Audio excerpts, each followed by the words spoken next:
Good morning, ladies and gentlemen. Thank you for those who are coming for the second occasion, and I look forward this morning to giving you my take on Sir Winston Churchill. Soldier, newspaper reporter, politician, statesman, author, artist, and much more. What about the ancestors? Where did this man come from?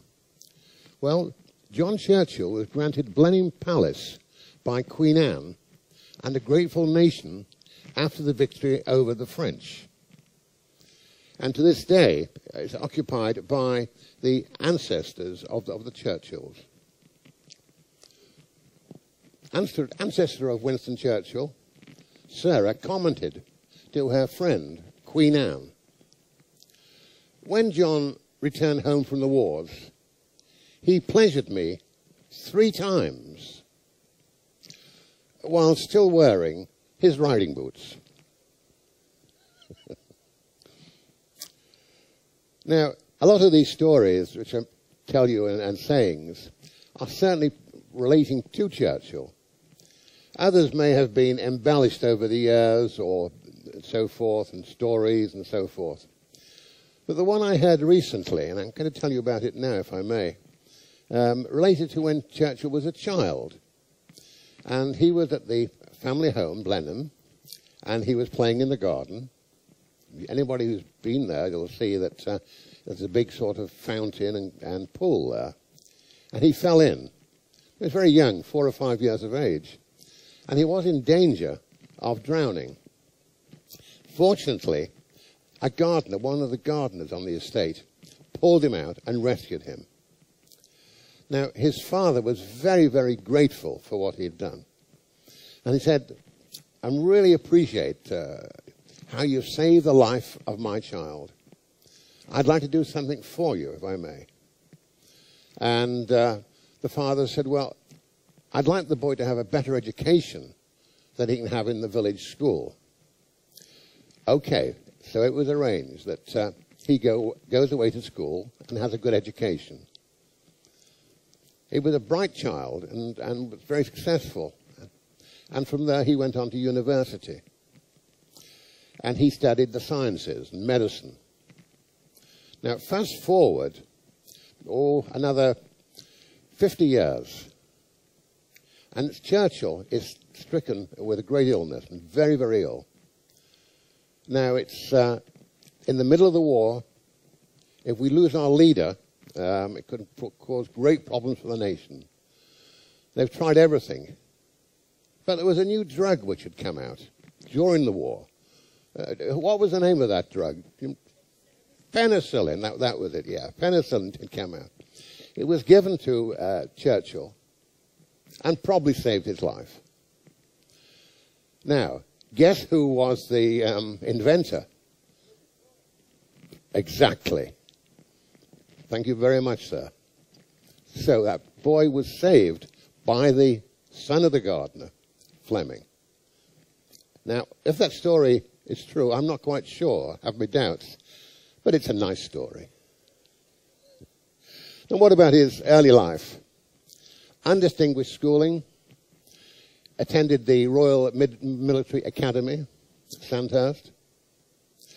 Wasn't very successful with exams, and it took him 3 exams to pass the entrance exam. And then he had to be tutored to make sure that he passed. He was then gazetted as a lieutenant into the 4th Hussars and served on the northwest frontier in India. But not just that. He was on the Nile Expeditionary Force in the Sudan in 1898, involved in the South African War. And he was present at the last cavalry charge of the British Army at the Battle of Omdurman. And when you think that man went for the next 50, 54, 55 years in politics and public life, that is really amazing, quite staggering. Nothing like it. He was a newspaper correspondent. So you could combine the role of a lieutenant or a captain with reporting for papers like The Times from the front. And he did this dual job, soldier and journalist, on the northwest frontier during the Boer War. In fact, he was captured and escaped from the Boers and made an epic journey back to British lines. He's present in a number of battles, including a major one, Schiermonnikoop. Now, after his initial time in the army, he went into politics, looked to go into politics, as a young MP. His father had been a leading politician. He'd been a Chancellor of the Exchequer, in fact, at the age of 39. Quite amazing.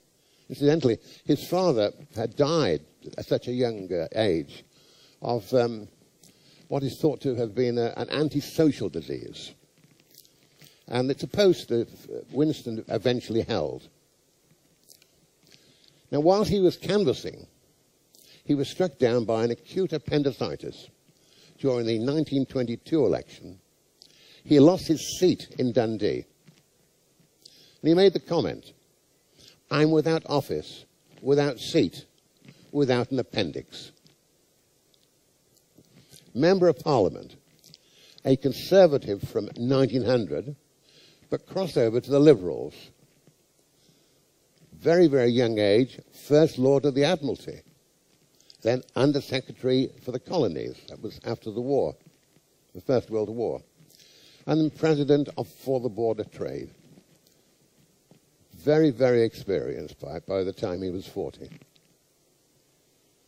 He said the qualities required of a politician, the ability to foretell what is going to happen next week, next month, and next year, and have the ability to explain why it did not happen. Times don't change. In government, he was Home Secretary, involved in the siege of Sydney Street.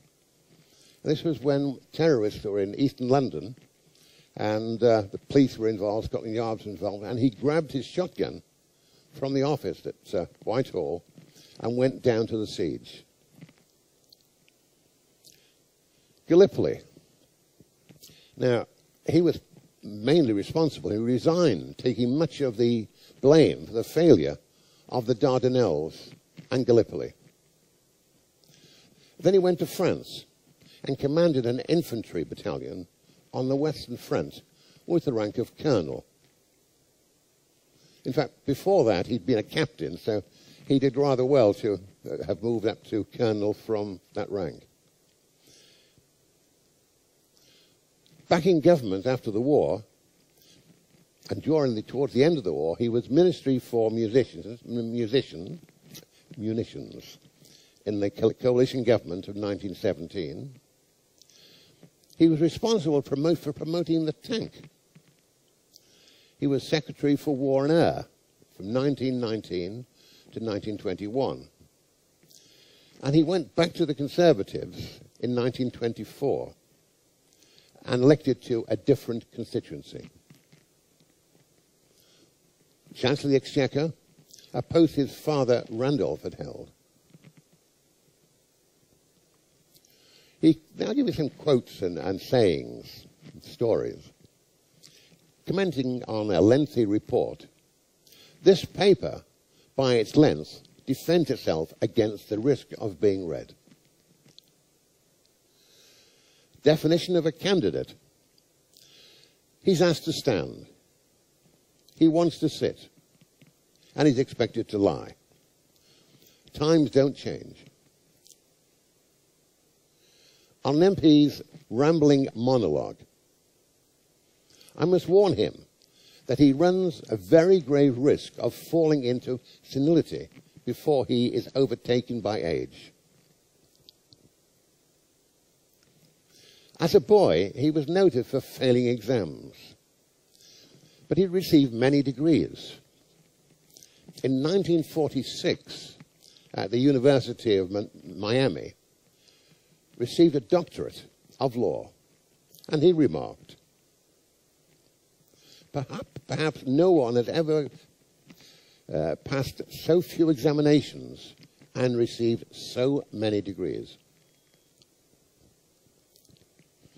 On animals, dogs look up to man. Cats look down.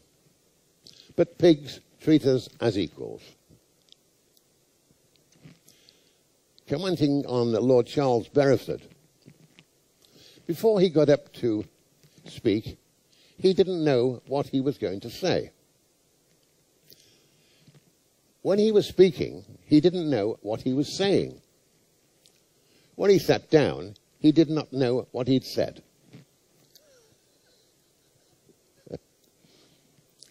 Asked by a young MP how he may put more fire into his speech, Churchill's response, "What you should have done is to put the speech into the fire.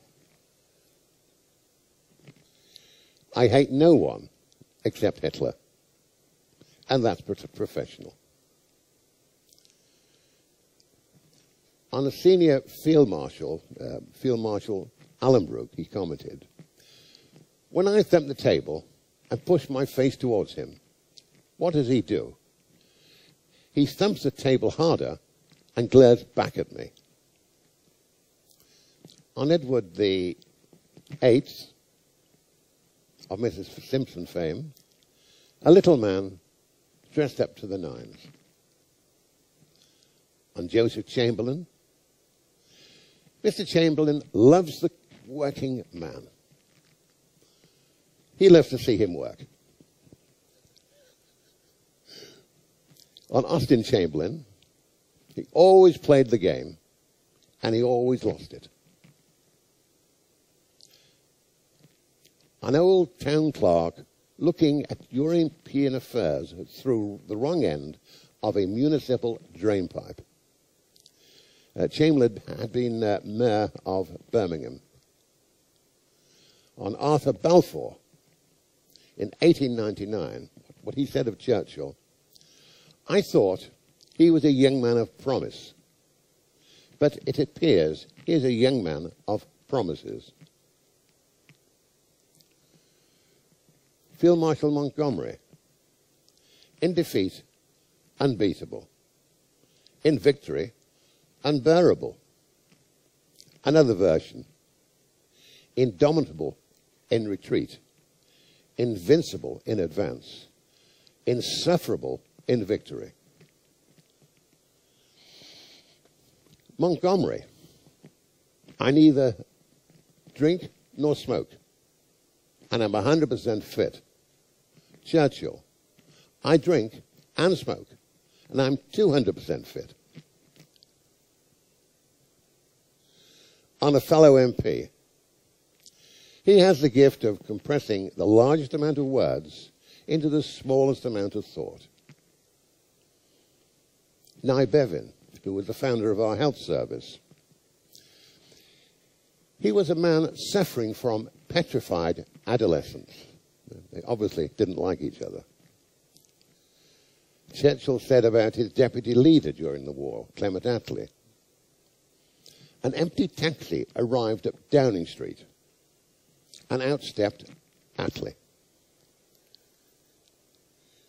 Attlee on Churchill, 50% of Winston is genius, 50% a bloody fool. He will behave like a child. On Herbert Morrison, a curious mixture of geniality and venom.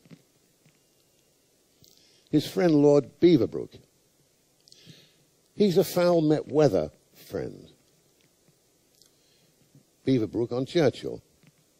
Churchill has the habit of breaking the rungs on any ladder he puts his foot on. On Lawrence of Arabia, he has a way of backing into the limelight. He's not in complete harmony with the world. We had a very miserable politician during the war called Sir Stafford Cripps. And he was also the ambassador to Moscow. And Churchill said of him, "He has all the virtues I dislike and none of the vices I admire. And on Cripps again. There for the grace of God goes God. Let's get to some stories, how I may now, about Churchill's happening. Start of the war, 1941, America coming into the war, and we'd been in the war 2 years by that time. Churchill went to Washington and wished to make an impression on Roosevelt and the government. So he went across to Washington, was shown into his very, very nice suite, got in the bath, was soaking after a long journey, knock, knock, opens the door, oh, his valet opens the door, and who's there but the president in his wheelchair. And the valet said, oh, Mr. It's not convenient at the moment. The Prime Minister is in the bath. Now, Churchill overhears this and says, tell the president to come in. So the president is wheeled into the lounge. And out steps Winston out of the bath, into the lounge, completely naked, and says, as you can see, I have absolutely nothing to hide from the President of the United States. He also addressed the Congress in the States. Now, his mother had been American, his father English. He said, I cannot help reflecting that if my father had been an American and my mother British, instead of the other way around, I may have got here on my own, on travel. I'm a sporting man. I always like to give trains and aeroplanes a fair chance of getting away. In the Yalta Conference of 1945,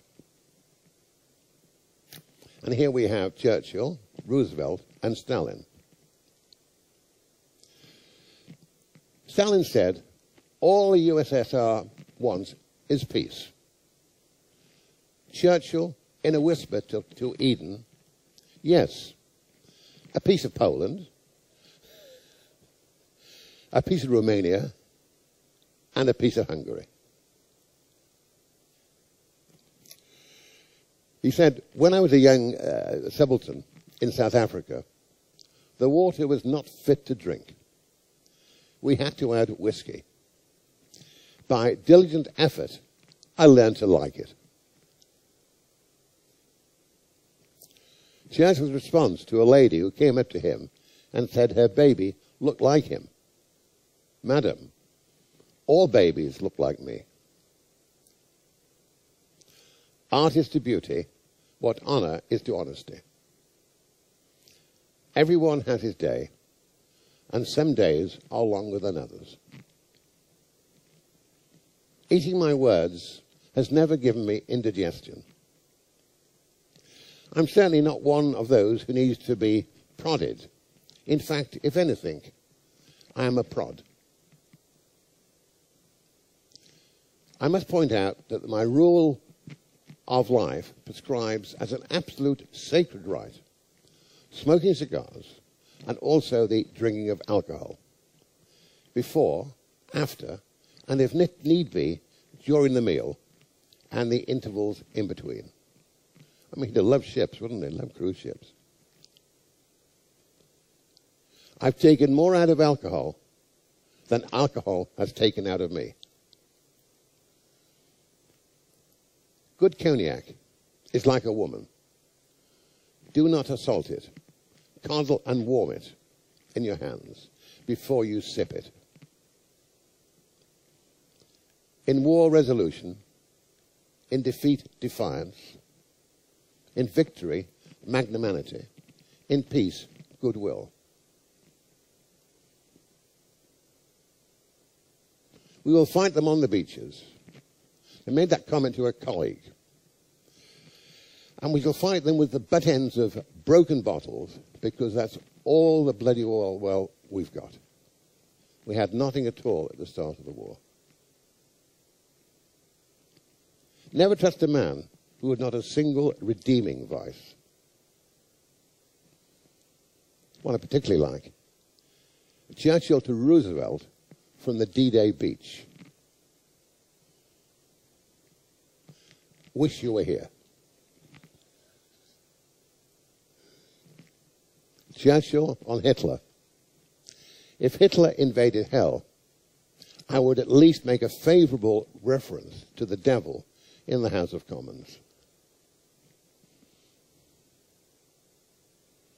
I'm ready to meet my maker. Whether my maker is prepared for the ordeal of meeting me is another matter.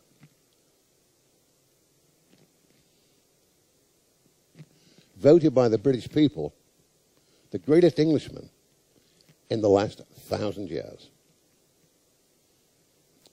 Whilst canvassing, he was asked a prospective voter for his vote. And the voter's response, vote for you, I'd rather vote for the devil. Churchill's response, well, if your friend is not available, may I count on your support?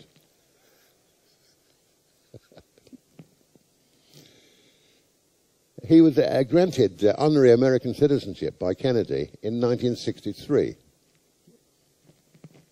And a quote by Kennedy, he mobilized the English language and sent it into battle. Anybody here who doesn't know the Lady Astor story? You all know. I'm going to repeat it anyway, just in case. Lady Astor and Churchill didn't get on at all well together. And they were having dinner. End of dinner, she said, Winston, if I was your wife, I would poison your coffee. To which he responded, yes, madam.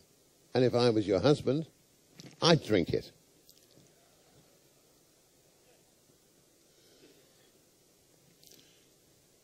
Betty Braddock, an MP from near where I live near Liverpool in the UK. And one night after, in the House of Commons, Betty Braddock comes across Winston Churchill. And she says, Winston, you are drunk. To which he responds is, yes, madam, I am drunk, but in the morning I will be sober, and you will still be ugly. Cruel. Do we have any Canadians here? Well, Churchill in Ottawa. Churchill, after he'd been in 1941 to Washington, went to Ottawa to meet the government who addressed the government of Canada. Now, during the recess, they wanted to have his photograph taken, and they set up a little booth in the Houses of Parliament. And Churchill wasn't amused about that. He'd come an awful long way to discuss important matters, not to have his photograph taken. However, he did agree to go and have it taken, so he was set up for a photograph. It was a young Canadian photographer. Anybody here know his name? It was a name called Kirsch, very famous eventually. And what made him famous was the photograph which you're looking at the moment. It's a message being sent out to the Axis of a very, very defiant man behind a nation. And the way he got that photograph, he set Winston up. Now, Winston was smoking his famous trademark cigar. Kirsch leaned over and grabbed the cigar off him. And this really annoyed Churchill. And at that time, he took the photograph. So that's what we have. We have an image of defiance going out to the world that Churchill is in charge. A quote in America. Newspapers too thick, toilet paper too thin. When America became involved in the war, we had a Casablanca conference. And Roosevelt and Churchill met once again. And when Churchill was there, he expressed a desire to visit the Casbah. Now, his staff advised against fearing that he may contact something terrible. And Churchill's response, Please be assured, if I contacted the awful Oriental infection to which you refer, I would be most unlikely to pass it on to the President. Churchill, being urged by a British diplomat to flatter the Free French leader, Charles de Gaulle, said to the diplomat, I shall kiss him on both cheeks, or if you would prefer, on all four.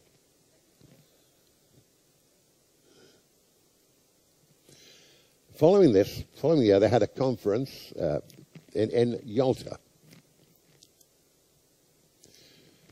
During the conference, Foreign Minister Eden passed a note to Churchill, which Churchill tossed into a waste bin. The Russians retrieved this note, and suspecting that it may be a code, passed it to the KGB for deciphering. Despite great endeavors, it made no sense. At the next meeting, Stalin asked Churchill, what is the meaning of a dead bird does not leave its nest? Oh, that. My foreign minister was telling me my fly was open.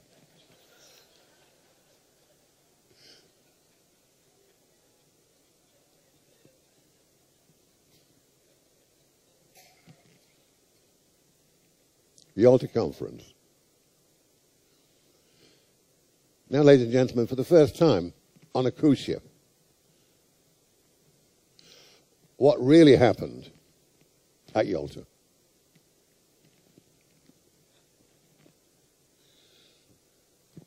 I say no more. I rest my case. Field Marshal Montgomery.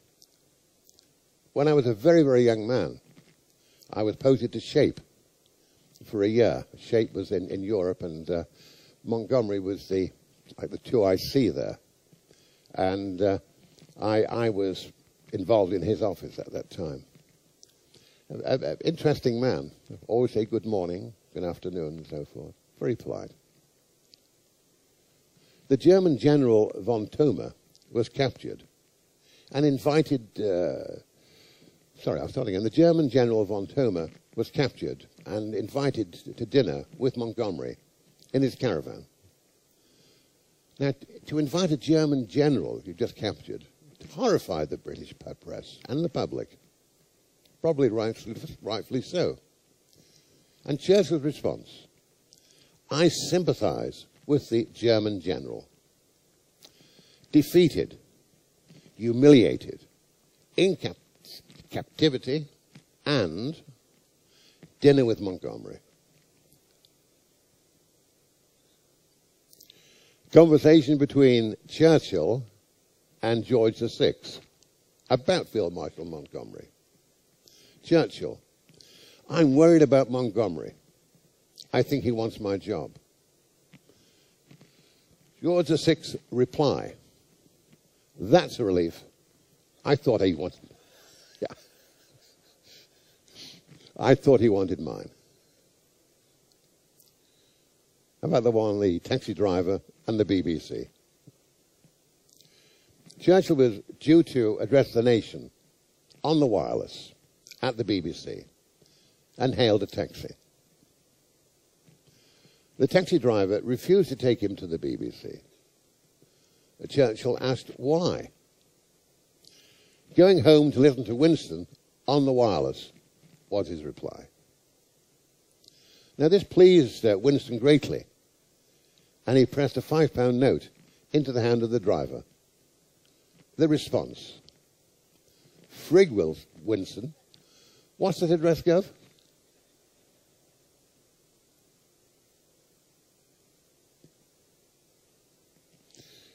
Winston was visiting a barrage balloon factory and took out a cigar, which he lit. A young aide rushed up and said, Sir, you must not smoke. Churchill's response, don't worry, dear boy, I don't inhale. on Americans. You could always count on the Americans to do the right thing after they have tried everything else.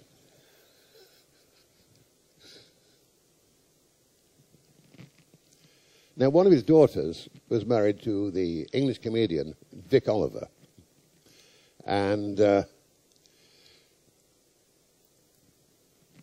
Vic Oliver said to Churchill, which politician do you admire the most? To which Churchill replied, Mussolini. Why? Asked Oliver. Churchill's response, Mussolini was the only politician I ever met who had his son-in-law executed.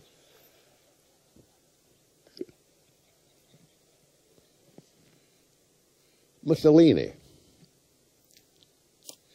George Bernard Shaw. It's got to be one of my favorites, this one. Shaw sent a note to Churchill. I'm reserving 2 seats for my premier. Bring a friend, if you have one.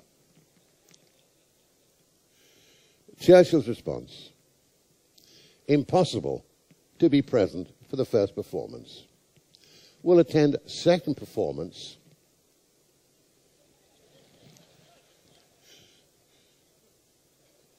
if there is one.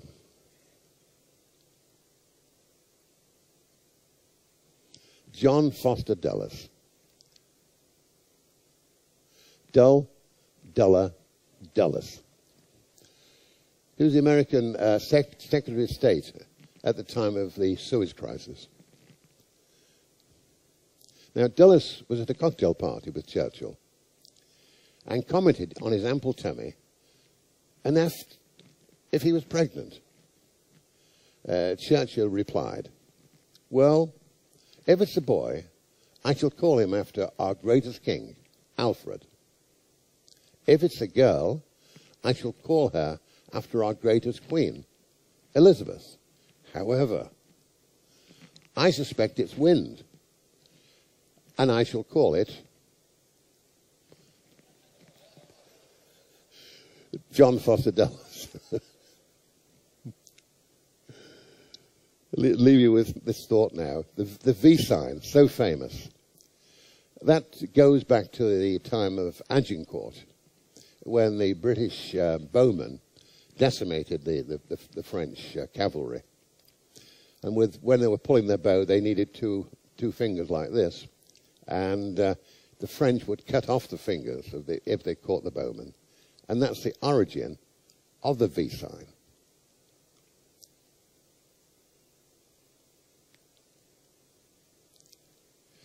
Ladies and gentlemen, as of the previous occasion, very nice to have you come along. I hope that you've enjoyed what I've done this morning. I wish you well. And see me around the ship. Do say hi, Gordon. Always delighted to talk to people. So thank you very much. Do hope to see you, I suppose, tomorrow, or the day after, or the day after. You take care. God bless. Thank you.